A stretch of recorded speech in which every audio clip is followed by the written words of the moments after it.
Hey guys, what's up? So today's question that's just come in is what measurements should I track in order to ensure that I'm making progress with my weight loss? Now, this is an interesting one because there are, of course, lots of different things that we can track in relation to our weight loss goals and so on. But we just sometimes have to be careful on things like the frequency. We don't want to have too much emotional attachment to the outcome because often that can then disrupt our momentum and make us kind of give up if we don't see the result that we want. So it's good to track our progress because that way we know that we're moving in the right direction.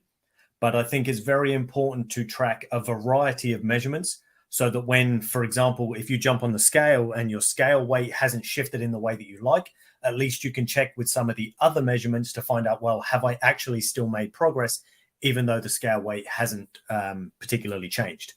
So let's get into it. So there are 6 main measurements that I would recommend you track when looking at your body transformation. So the first of those, of course, is body weight, just using a simple household scale. Now, digital tends to be better because it's easier to see the changes that you may experience when they're smaller. So scale weight, you jump on, obviously, and I recommend, generally speaking, that you weigh in kilos or pounds. Again, that way you see the changes a bit more than if you're weighing in total stones and so on. The only thing I would say is, generally speaking, weight loss itself, as in scale weight, is the least significant of all of the measurements because it doesn't necessarily tell us what that weight is made up of, doesn't tell us our lean mass percentage, our body fat percentage, and so on. It's just simply, oh, you weigh this much. Now, if obviously you could be 18 stone of pure muscle, or you could be 18 stones of pure fat, and obviously the scale doesn't tell you the difference between that, but of course some of the other measurements would. So the first one is just the simple measurement of body weight on a scale. Next, you would want to take your body fat percentage, or at least you would take your skin fold measurements where possible using a set of calipers. Now, calipers, you can just get cheap ones like these. So these are called Slim Guide calipers, cost about 6-8 quid on Amazon, something like that. And you literally just pinch your skin and measure how many millimeters those skin folds are. Now, if you take them in specific places, you can then get formulas, which are just, these days you can just Google it, body fat percentage formula for skin fold measurements. You can take those measurements and then that will tell you how much of your body is made up of fat. And that is a much better marker to track than just simply scale weight alone. Not essential to use the formula, etc., but you can just get the calipers and do various body parts like your belly, your thighs, for example, maybe your tricep and so on, and just track those changes. Even if you're not using the total formula, just seeing that those measurements are getting smaller will tell you that you're moving in the right direction. Next, you might want to take circumference measurements. So sometimes, again, you can jump on the scale, nothing's changed, but then when you do your circumference measurements, they've all moved in the right direction, which shows that you are losing body fat, but potentially gaining lean mass at the same time. So you'd want a flexible tape like this.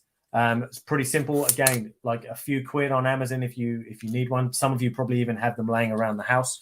But again, you can take things like waist measurements. You can take neck, shoulders, arms, thighs, and so on to track the measurements in the direction that you want to go. Obviously, some guys, we like to gain muscle and so on. So we want to see things getting bigger. And generally speaking, for women, or if you have body fat you'd like to lose, then you might be wanting to see those measurements getting smaller. But that's another simple way to kind of confirm that you're moving in the right direction when the scale maybe doesn't tell you that you have done. Next, you would look at things like how your clothes fit. So, for example, your waist measurement, how many notches on the belt you're using and so on. A lot of the time, the way our clothes fit will tell us how our progress is going before the scale might. So sometimes we can start this body transformation process and I'm trying to lose weight and so on. But for the first 6 to 8 weeks, we can potentially gain weight sometimes where the body is actually healing and obviously improving as a result of the good food, the good lifestyle that we now have. And sometimes it needs to go through that healing process before it can get to a place where you can start burning fat. But what we often see with that is that our clothes start to fit differently and we start to feel better and look better in certain items of clothing that we have. And often that is a key indicator that things are moving in the right direction and to not give up.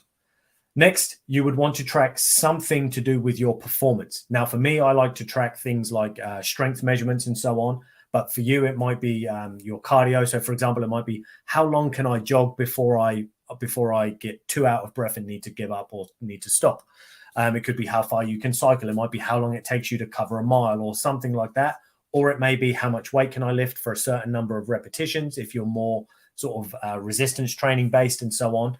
But it's always a good idea to track your performance measurements, because generally speaking, if your performance is improving, that would suggest, one, that obviously you're getting stronger, your cardio is likely improving, perhaps you're building muscle and so on. And again, they're good ways to show us that actually this is working. I am progressing in the right direction, even though right now perhaps my scale doesn't suggest so, or maybe my waist hasn't changed in the way I'd like and so on. But at least we still see progress. We still know that we're on the right track.